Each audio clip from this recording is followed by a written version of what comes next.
Breast cancer छोटी उम्र में भी हो सकता है, 20 साल की उम्र में, 35 साल की उम्र में, 65 साल की उम्र में, किसी भी उम्र में हो सकता है। हर एक अलग किस्म का है। कुछ जो कैंसर है वो हम अपनी माँ की तरफ से जेनेटिक्स में प्राप्त करते हैं। कुछ कैंसर ऐसे होते हैं जो कि बिना जेनेटिक्स के अपने आप से आ जाते हैं, तो उनको रैंडम बोलते हैं। वो किस कारण से होते हैं रियली हम लोग नहीं जानते, फिर भी हम कहते हैं कि एनवायरनमेंट पोल्यूशन से हो गए, जो हमने खाया उसकी वजह से हो गए, और बहुत सारी चीज़ों के साथ उन चीज़ों को जोड़ा जाता है। पर ये देखा गया है कि जो लोग स्तनपान ब्रेस्ट फीडिंग नहीं करते हैं उनको ब्रेस्ट कैंसर होने के चांसेस ज़्यादा हैं। इसलिए जिस चीज़ के लिए जो चीज़ बनाई गई है, स्तन बने ही आपको अपने नवजात शिशु को स्तनपान ब्रेस्ट फीडिंग के लिए बनाए गए हैं। तो कृपया ब्रेस्ट फीडिंग करें, ब्रेस्ट फीडिंग से न भागें। उतने समय तक तो करें जितने समय तक दूध बन रहा है और जो उचित समय है। अगर आप स्तनपान कराएंगी तो ब्रेस्ट कैंसर होने के चांसेस कम हैं। ये भी देखा गया है कि जो स्मोकर्स हैं उनके साथ ज़्यादा ब्रेस्ट कैंसर होने के चांसेस हैं।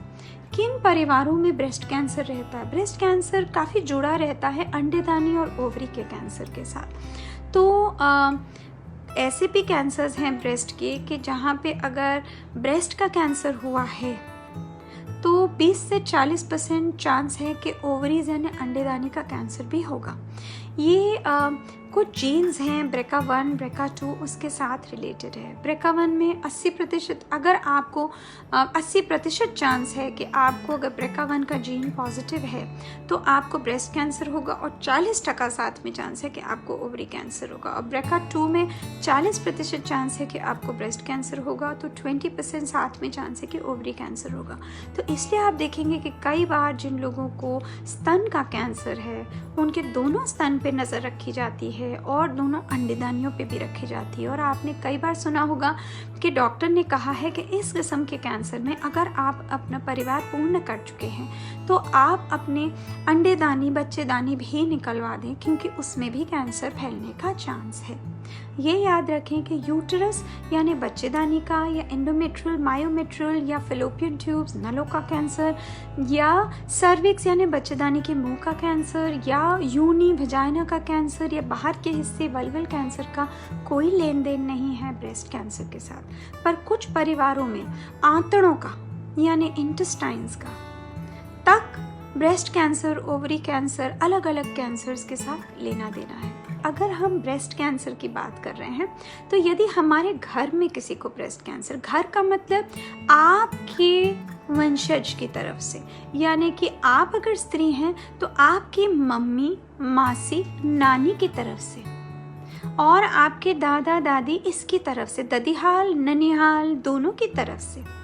पर आपके पति की तरफ से रिस्क नहीं देखी जाएगी। और अगर ननिहाल ददीहाल में भी देखी जाए तो ननिहाल की तरफ से ज़्यादा रिस्क मानी जाती है, क्योंकि मम्मी आपकी मम्मी और आपकी मम्मी यानी नानी, आपकी मम्मी की बहनें, आपकी परनानी, इन लोगों का ज़्यादा चांस है।